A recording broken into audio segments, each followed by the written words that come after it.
বড় প্রশ্ন, বাদপোড়া ভোটেই কি বদলে যাবে সরকার? নমস্কার সালাম, আমি মোস্তাফিজুর রহমান, একজন পলিটিক্যাল স্ট্র্যাটেজিস্ট। একজন পলিটিক্যাল স্ট্র্যাটেজিস্ট হিসাবে আমি দেখছি অনেকেই আমাকে একটি গুরুত্বপূর্ণ প্রশ্ন কিছুদিন ধরে করছে। প্রশ্নটি হলো যে 27 লক্ষ ভোটারের নাম যখন এখনও বিচারাধীন ট্রাইব্যুনালে রয়েছে, তখন কি ভোটের ফল মেনে নেওয়া সম্ভব? আবার তারা বলেন, যদি কোনো বিধানসভা কেন্দ্রে কোনো প্রার্থী 5,000 থেকে 10,000 ভোটে হারেন, অথচ সেখানে সেই বিধানসভাতে 20,000 ভোটারের নাম কিন্তু ট্রাইব্যুনালে ঝুলে রয়েছে, তবে সেই পর্যায়ে যদি কেউ পরাজয় হয়, সেটা কি গ্রহণযোগ্য? আমি যদি বলি এই পরিপ্রেক্ষিতে এই পরিস্থিতি মোকাবেলা দুটো সহজ আইনি পথ আছে।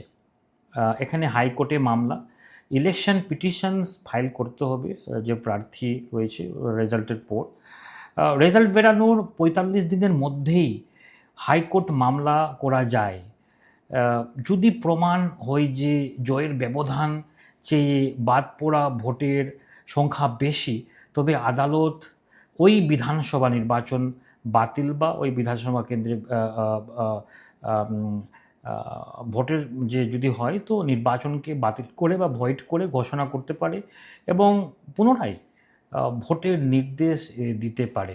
এছাড়া সুপ্রিম কোর্ট এতে হস্তক্ষেপ করতে পারে। বিচারপতি বাগচি আগেই আপনারা জানেন ইঙ্গিত দিয়েছেন এই ক্ষেত্রে। হারের ব্যবধান যদি 5 থেকে 10,000 হয় আর 20,000 নাম বা যতটা ভোটেই কেউ হারুক না কেন, তার থেকে যদি বেশি নাম যদি কাটা যায় বা ট্রাইব্যুনালে পেন্ডিং থাকে, তবে আদালত অবশ্যই বিষয়টি খতিয়ে দেখবে। প্রয়োজনে সুপ্রিম কোর্ট নিজে থেকেই সুমোটো ব্যবস্থা নিতে পারে। আমার পরামর্শ, 4 মে ফলাফল ঘোষণা হওয়ার আগে, আপনারা তো জানেন আইনিও করা সম্ভব নয়, সুতরাং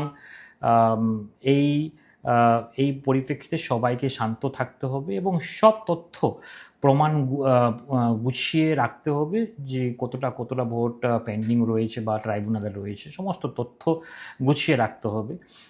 এই লড়াই এখনও কিন্তু শেষ না, কারণ যে এই ইলেকশনটা এসআইআরের প্রক্রিয়ার ফলে ভীষণ জটিল হয়ে পড়েছে, আশা করছি আপনারা সবাই জানেন। আপনারাও কি মনে করছেন এই বিপুল সংখ্যক যে ভোটার শেষ পর্যন্ত নির্বাচনের মোড় ঘুরিয়ে দিতে পারে? আপনারা কি মনে করেন?